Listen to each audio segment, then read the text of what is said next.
What's going on? Boys, thanks to our patrons and Fiverr customers, arm yourselves, life stuff.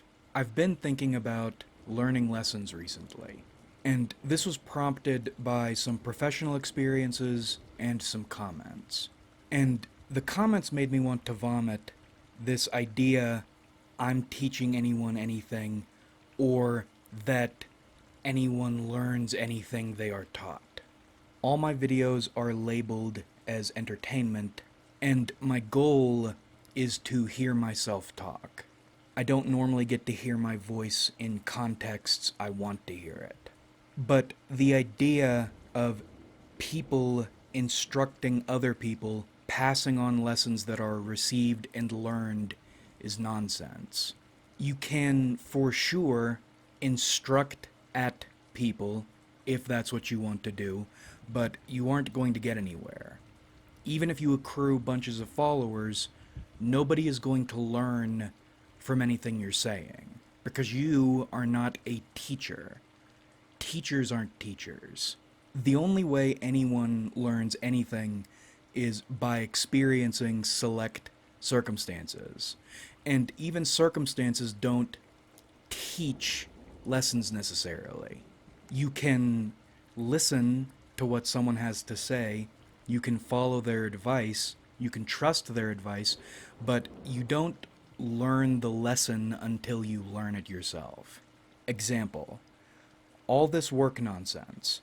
I listened to Slim, I trusted his advice, even though he didn't give me direct advice, I trusted his judgment, but I didn't learn why he was doing what he was doing until I saw it.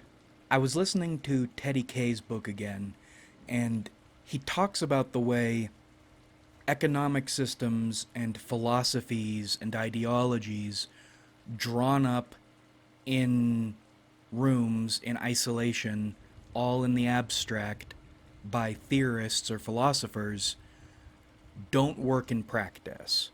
And they don't work in practice because when you are thinking too much or philosophizing with no experience, no application, all you have is, or what you're building your frame of mind around, is only what you think is or what you think should be. Worse with philosophers and politicians and dry academics, because then you're building what you think is or should be based on what someone else thinks is or should be. And that practice or those ideas can be comforting because they exist in the abstract, where things can be comfortable, where things can make sense, where you can, quotes, learn without experiencing or getting bruised up by reality. And you don't even necessarily learn just by experiencing reality, by experiencing circumstances. Circumstances offer you or present you possible lessons to learn. To learn anything, you need to do and then decide what you want to learn from this. That's why I never recommend reading too much about anything or planning things out to the letter, having a 10-year plan, because not only do you not know, but also you don't know what you don't know.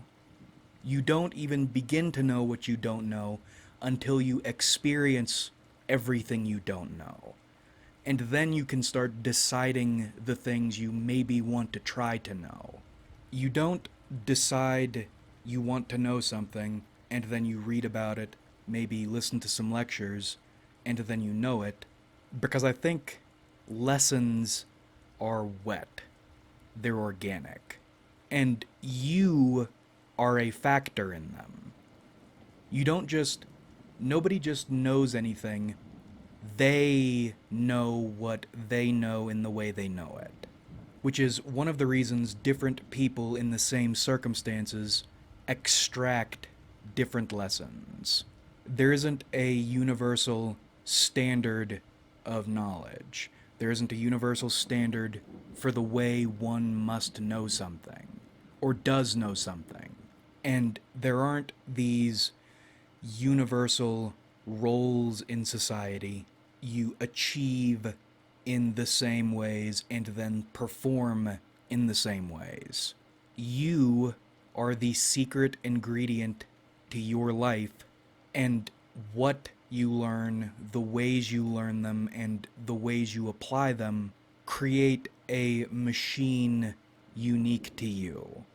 That's your strength, that's your pleasure. Your lessons are your little garden.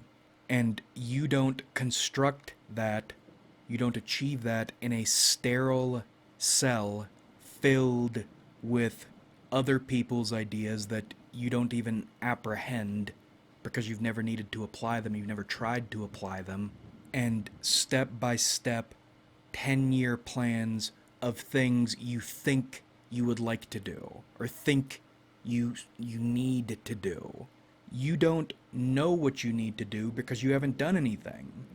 And nobody can tell you what you need to do.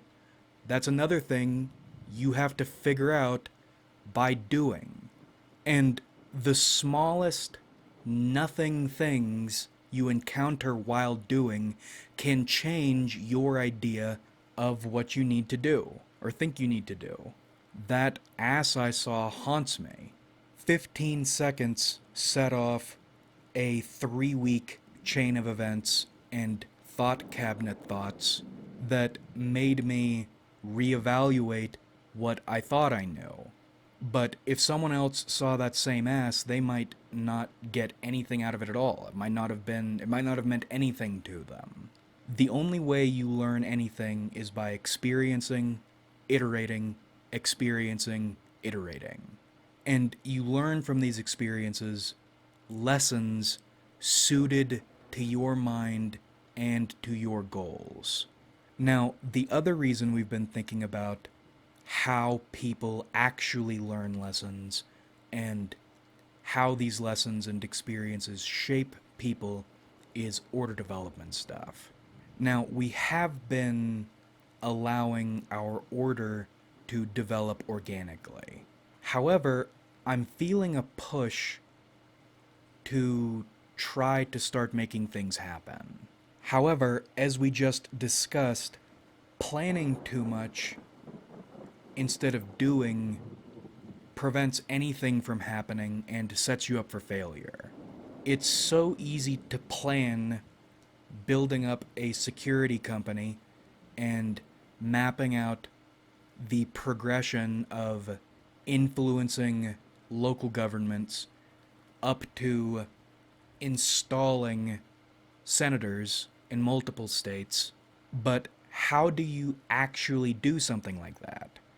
Because the moment you try to do something, you realize how worthless all this thinking has been outside maybe a little bit of fun in the short term that becomes depressing if you indulge in it too much, especially if you're doing nothing, because every minute spent thinking, once you realize the way things actually are, becomes a brick on your back, weighing you down, reminding you that you can't do anything. Now, you can do something, but if you're living in planning land, then reality becomes a torture instead of an opportunity, because reality is not your imagination.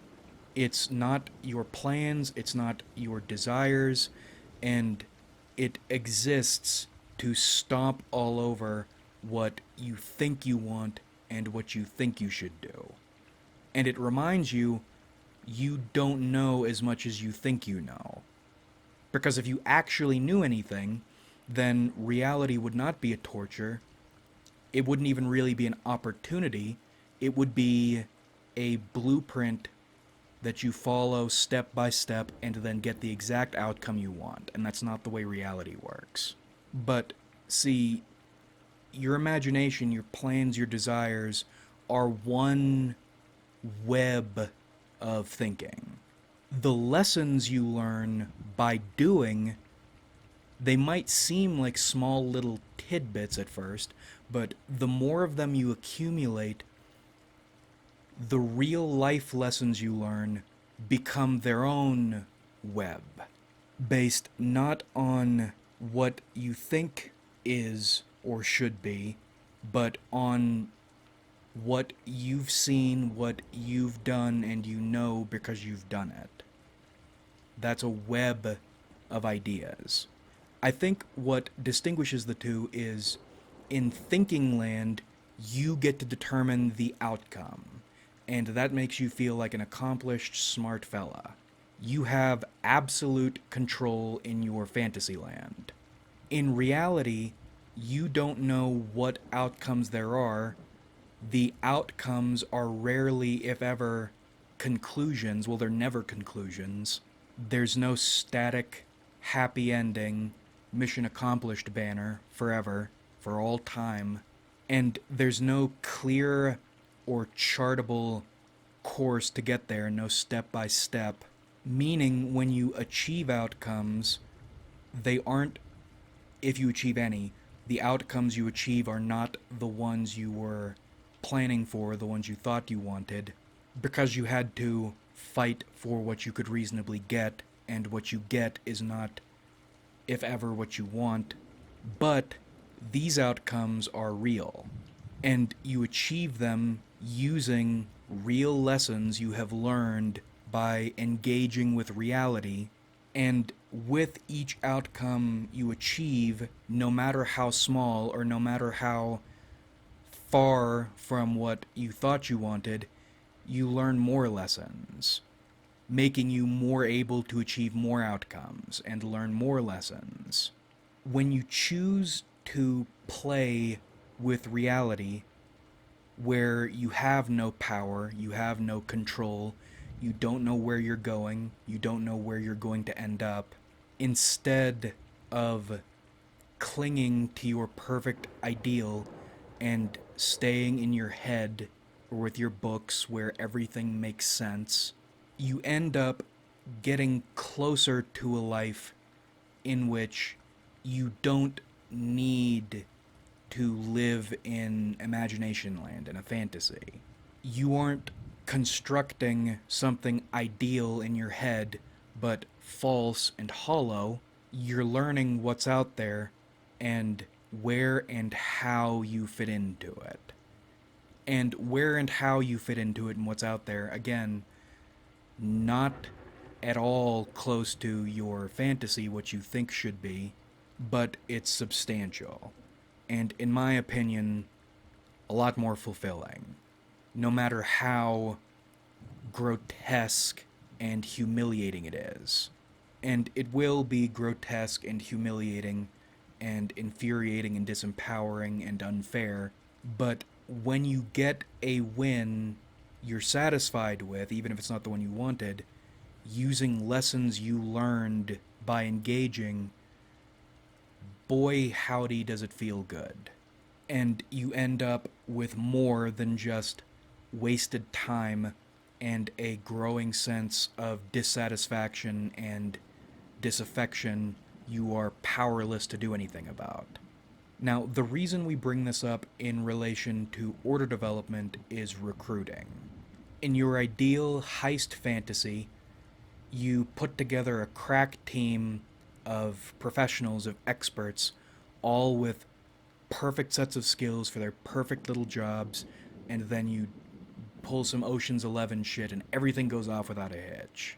In reality, I'm finding when you are organizing people to accomplish a goal, you're stuck with a group of people who aren't on the same page.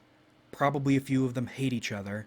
None of them have any valuable skills, and it's difficult and unclear to determine whom to assign to what, or even which skills to assign someone to learn, because you can't really understand someone's attitude or their aptitude.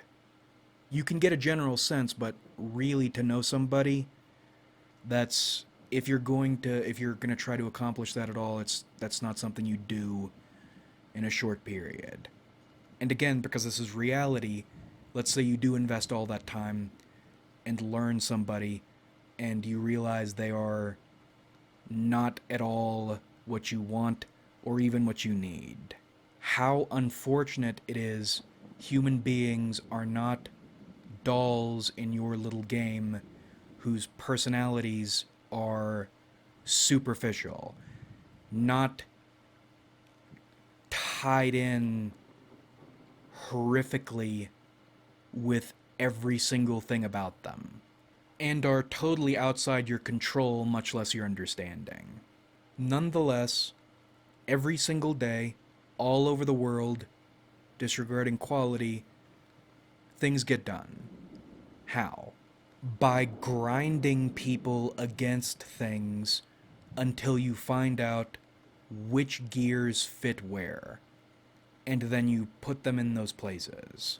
And because that process is gruesome and terrifying, I need to think about the best way to start doing something. Life is a portalette. It's really fucked up. How do you recruit people from a population of human beings who are on the same page, or how do you determine who's on the same page? And then how do you keep people on the same page? Well, I'm thinking similar core circumstances, core experiences, and lessons learned, if not the same lessons, then lessons coming out of those same circumstances. That's what I'll be keeping my eyes open for. Recruiting initially, finding people on the same page, I mean. Example, that weird vet magi dude I was conducting like psychic skirmish blind firing with. I'd say one of my core circumstances is, if you generalize it, getting fucked over by an institution you have been raised to believe in and trust over values you have been conditioned to hold. We've run into each other a few times now, and we're kind of getting along. He joined the military because he wanted to support his nation and his people. He got wounded, and then he spent the next however many years fighting the state for what he's owed. On top of relationship issues, which I'm learning are a lot more common in service people or with service people than I thought it would be. That explains why our energies are similar despite being very different people. On the same page. Very different people on the same page. Fuck the system, fuck trust. And most importantly, fuck being told what a person should or should not believe in. Because when shit gets bad, the people you've been led to feel a certain way about, the institutions you've been led to feel a certain way about, and the values you've been led to hold are all going to turn on you, be turned on you, and you're just going to be ruined as a human being. So I think you recruit from, or not sorts of people, but all different sorts of people who have experienced the same things and extracted similar lessons. If we are orienteering across reality and society and our souls, then that might find people who find themselves in similar clearings, with the widest variety of perspectives, skills, and earned lessons. Not learned lessons. We'll put that on a t-shirt. And then, how do you keep people on the same page? That seems a lot harder. Because again, in reality, nothing is clear. You can't plan, you can't plot one route, even for one person, much less however many. I think a way to do it might be to introduce yourself and your group to similar circumstances. But not just smaller ones, I mean big ones, life changing ones. That way, when lessons present themselves, either, I mean, people probably aren't all going to learn the same lessons, but I'd wager a few will, and the ones who won't, maybe those are lessons you can adapt or figure out how to organize them in such a way as to serve the group. I'm not sure. I'm also trying to figure out how to keep control of everything, but that is almost certainly not going to happen. That is a year 40 lesson, maybe. Maybe 45, maybe even 50. We'll have to see what lessons we learn, what lessons we earn once we get to those ages. I couldn't imagine getting to 40 or 50 and not having learned shit about shit. And we probably won't reach the point we are controlling government from the shadows with conditioning and cults and rituals, but we'll get somewhere, and we know that because we've already gotten somewhere. And we've gotten somewhere by doing things and earning those lessons. In summary, if you don't know anything about anything, which you don't, I'm frightened by the number of things I don't know and the number of lessons my dumbass didn't learn or didn't give myself the opportunity to learn because I wanted to think about things. Don't be an abstract imposer. Be a tangible receiver. And then an orchestrator and a doer. And I hesitate to say imposer because I don't think at any point you will ever be able to impose your will on reality in exactly the way you want and achieve exactly the things you want. You learn the lessons you are thrown upon your doing something, and then you do the best you can. Like if you enjoyed, subscribe if you haven't.